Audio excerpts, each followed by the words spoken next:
This is the Angels POSTCAST, your instant game reaction for the Los Angeles Angels. Part of the Locked On Podcast Network. Your team every day.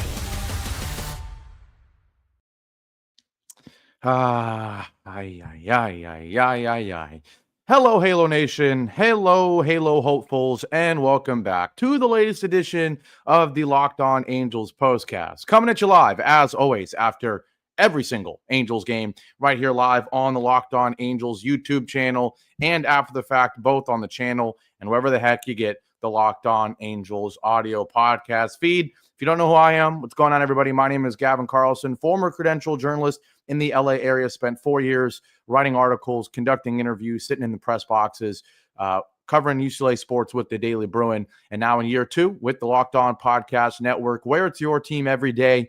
Our team is the Angels, and boy, oh boy, talk about a frustrating Wednesday morning into the afternoon for our Angels. 6-3 the final. The Halos get swept in New York against the very, very good New York Mets. But obviously, it would have been frustrating enough losing this game and getting swept by the Mets. But the fashion that we did is what makes it frustrating, both at fault of our own and at the fault of the umpire behind the dish. Because if you didn't watch this ball game, the Angels were probably not going to come back in this game, but they were arguably robbed of the chance to do so in the 8th inning. We will get to that very, very shortly. But before we do, shout out to everybody in here. I know it's 1 p.m. on a Wednesday, so if you're tuning in live, you're doing so either on a lunch break or at work, or you have a unique work schedule. No matter what, shout out to everybody in here live.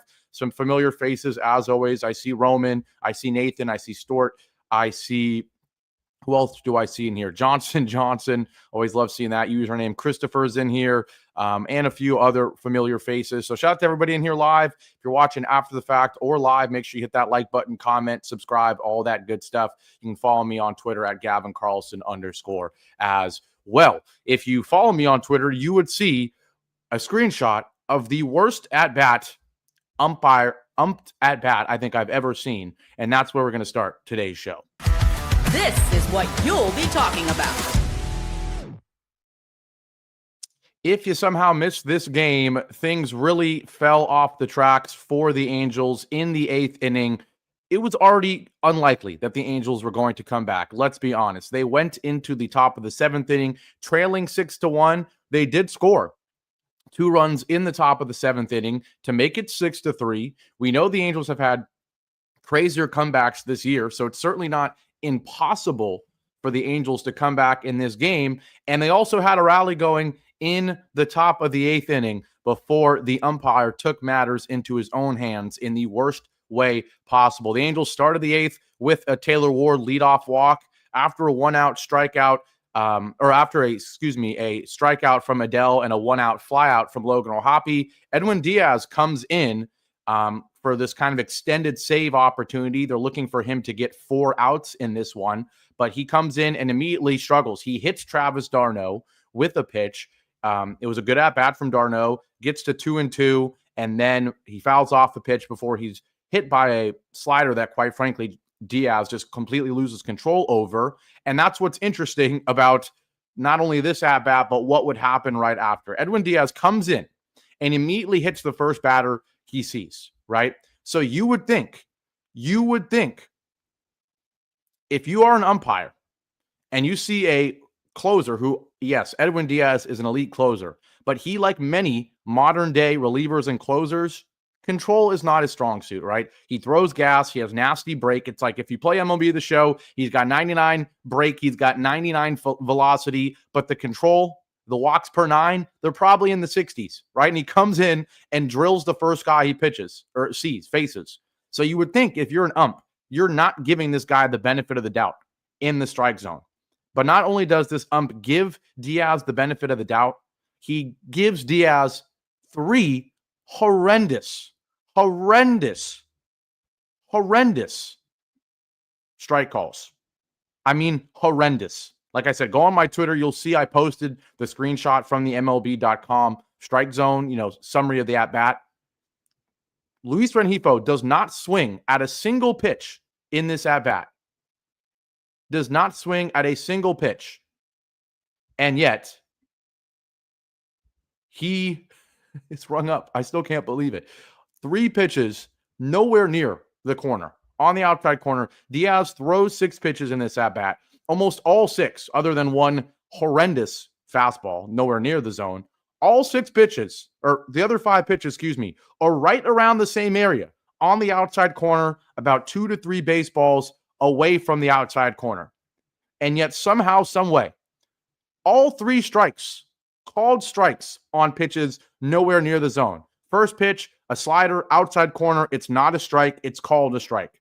And so Rengifo's thinking, oh man, you're giving that call? That's frustrating. Then he throws the exact same pitch, a little more outside. It's called a ball. Throws a fastball nowhere near it. Then throws another backdoor slider on the outside corner. Again, very, very outside, like 4 to 5 baseballs outside. Called a ball again. But then guess what he does after that? He throws the exact same pitch 2 more times. And yes, were they closer than the backdoor sliders that were called balls? Yes. But were either of them strikes or even close to being strikes? Heck no. Heck no. Right? Sure, the ones called balls were 5, 6 baseballs outside. But the ones called strikes were still 3 baseballs outside of the strike zone. And he rings Rengifo up on back-to-back horrible strike calls.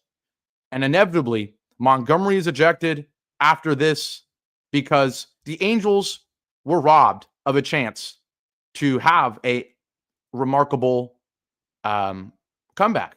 And again, am I blaming this loss on the umpiring, on the umping on this call here? No. The Angels were down 6-1 in this ball game. They probably didn't deserve to win this ball game. Even if they get this right, the Angels, yes, the tying runner is on base, but you're still down 3 runs with 2 outs, right? So I'm not going to say the Angels were robbed of a win.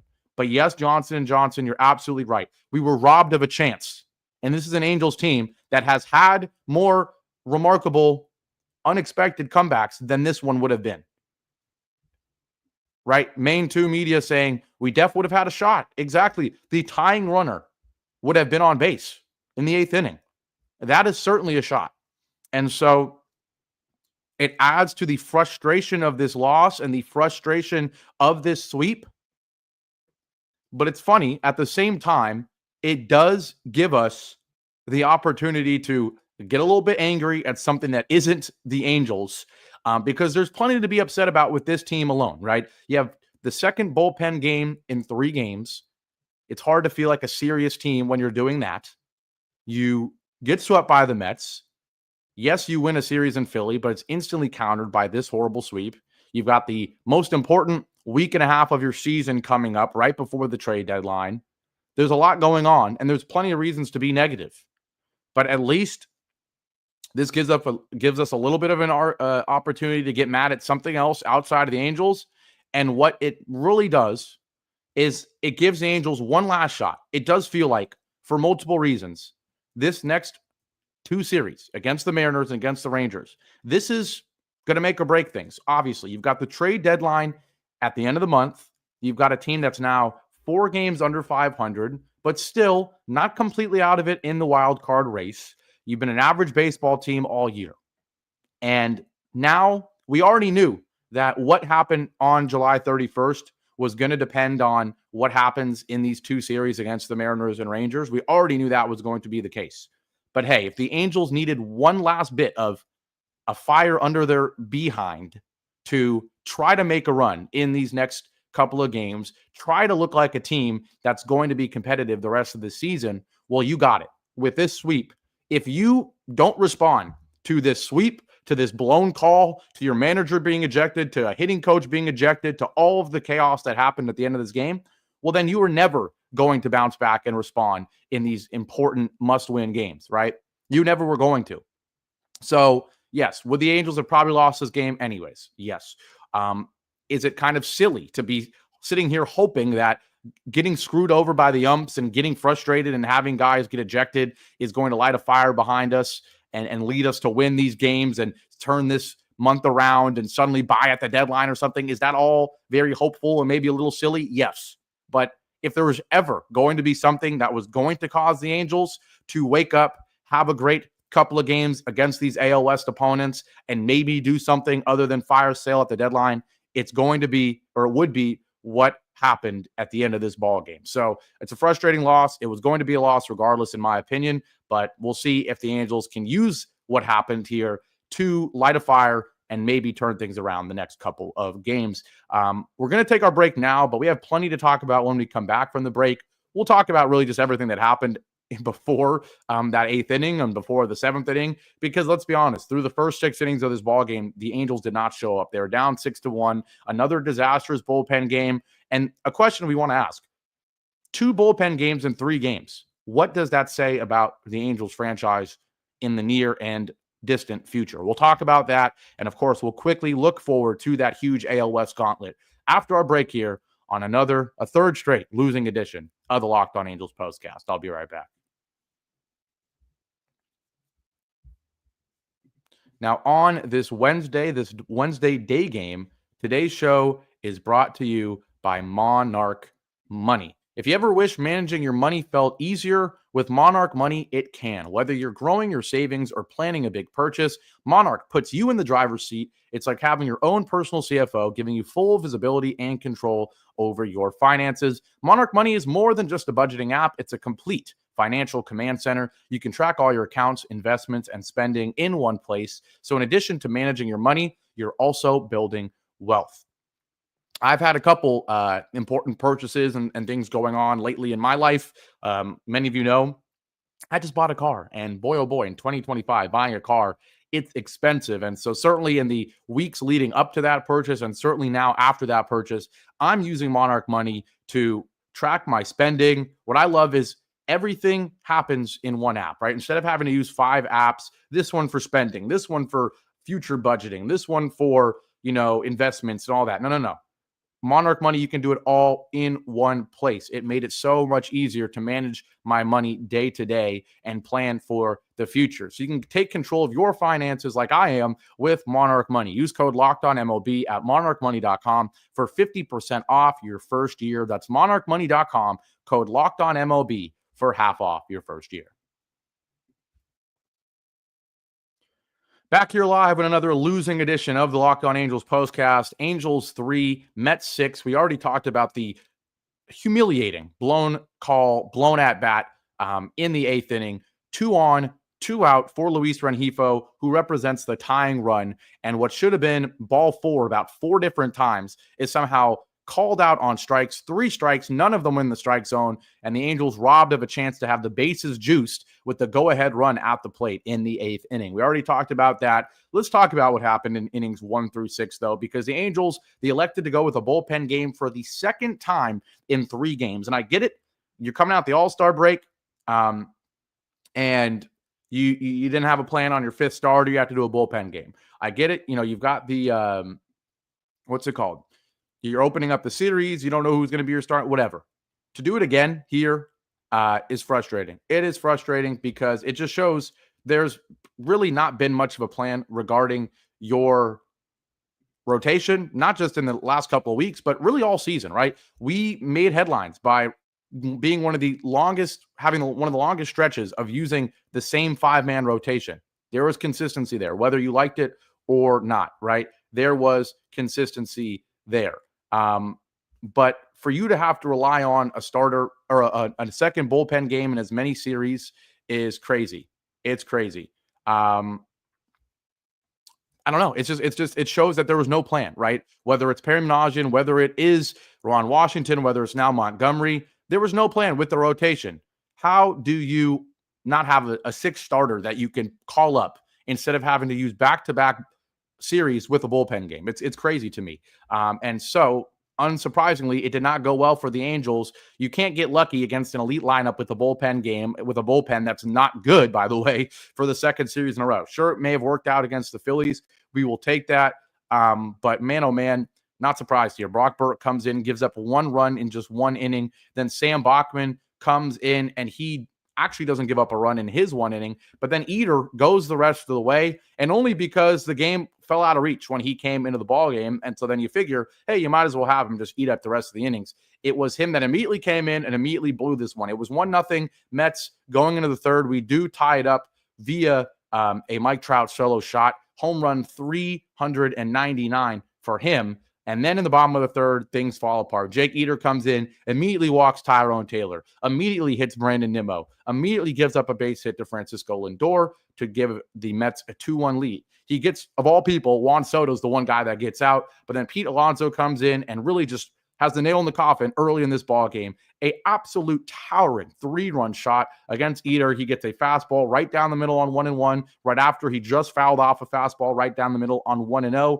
Hits a 3-run shot, 440 feet, 112 exit velo off the bat. It's 5-1 Mets, and that's really all she wrote. A RBI single from Francisco Lindor in the fourth made it 6-1 and really put this game out of reach. The Angels did steal 2 back in the seventh via a no out, force out that scores a run for Luis Rengifo, and then after a wild pitch makes it second and third. Puts a runner on second. Chris Taylor hits a double to score Luis Rengifo. That made it 6-3. But unfortunately, despite just 1 out and a runner on second base in Chris Taylor, the Angels don't get any more. And that was what was frustrating. Zach Neto comes in the game. Unfortunately, he grounds out. Sean Will gets a 2-out walk to make it first and second, but then Mike Trout grounds out, and the Angels are unable to add more runs. So really, it's 6-3 going into the eighth. It could have been 6-4, could have been 6-5. And then certainly we know there could have been runs in the eighth. So again, it's woulda, coulda, shoulda, unfortunately, for the Angels in late games or late innings here in this series against the Mets. But the moral of the story, the bullpen game did not go well. Eder was not good. I mean, you don't expect him to do well. You don't expect the bullpen game to go well. And again, I'm going to say it one more time. Now, I'll be honest. I think I might have butchered what I was saying earlier in the show. I think I might have said second time in 3 games. My apologies. Second time in 2 series. Second time in back-to-back series that you have to go to a bullpen game. You got lucky the first time against the Phillies. You did not get lucky this time. And what does it say about the Angels other than the fact that Perry Minasian maybe didn't build this rotation well enough? The fact that, we have to do this. It also, and this is what the Super Halo Bros were saying on Twitter as well, shout out to them. They're saying, hey, if this isn't a sign that you're selling at the deadline, I don't know what is, right? Either you're going to do something foolish and go acquire a starting pitcher or two at the deadline, or you're obviously selling, because there's no way that you can expect to make a run in the second half of the season when you have to do a bullpen game once a series, right? So either you're going to foolishly buy a starting pitcher or two at the deadline, which again would be foolish, or you're confirming what a lot of people were already suspecting and already hoping for if you're logical, and that's selling at the deadline. Now, certainly, if that wasn't already the case, it will be the case if the Angels don't do well in their upcoming games. And that's where we'll quickly finish this one up. In case you somehow forgot, the Angels have their most important 7-game stretch of the season, without a doubt. The Angels will host the Mariners for 4 games tomorrow through Sunday. 4 games against the Mariners, and then 3 at home in the Big A, or at the Big A against the Rangers. So 7 games against 2 of the best teams in the division. I say 2 of the best because it's just 2 of the 3 teams above the Angels, but it's pretty simple. A lot of people in here are saying it's been sell since, the beginning of the season. It's been sell. I know. I've been saying it's been sell too since the beginning of the season, but I'll be honest. It's hard not after winning streaks and impressive series and wins in Philly and all that to say, hey, maybe there's a situation where you don't sell. Maybe there's a situation where you do some buying and some selling. Well, certainly it's leaning towards fire sale, but boy, oh boy, in this 7-game stretch against the Mariners and the Rangers, if you don't win at least 4, then absolutely it is fire sale, right? If you go 3-4 in this 7-game stretch, you would be 5 games under 500. You would not gain any ground on the Mariners in the wild card race, the Rangers, of course, the Astros. It would be all she wrote, right? So in my opinion, it's sell regardless. But if you go 2-5 or maybe even 3-4 in this 7-game stretch, it's not just sell, it's fire sale. It's not only are you selling a Taylor Ward when his value will never be higher, but you're probably selling a Kenley Jansen. You're probably selling a Rengifo maybe, or another bullpen arm. Maybe you finally trade Tyler Anderson, right? That's what could be debated if you certainly don't win at least 4 games in this 7-game stretch. But you are so right, Eric. He says, we tried to talk ourselves into buying, but most of us knew we had to sell. That was always the case, right? I've always been saying it. The goal of this season was to stay competitive for as long as possible, so your young core can get as many meaningful games and at-bats as possible, you've done that, right? And fortunately, it's worked out pretty well. Neto looks like a star. Seanwell looks like a future star, if not already one. Joe Adell still shows he might finally live up to that potential of being a early first-round pick, right? He's been pretty darn good. Although he's been struggling lately, he still had a great season. O'Hoppe turning things around, right? And then you do have veterans like Taylor Ward who you can now turn into valuable prospects that will help you out. You've got a Christian Moore who, when he comes back healthy, you can be excited about, right? There's plenty of reasons to be satisfied with what we're seeing in terms of the young core developing. And if we do turn Taylor Ward into a great haul, if we do maybe turn Kenley Jansen into a haul when he was just a, somewhat expensive, random, 1-year deal with the Angels, right?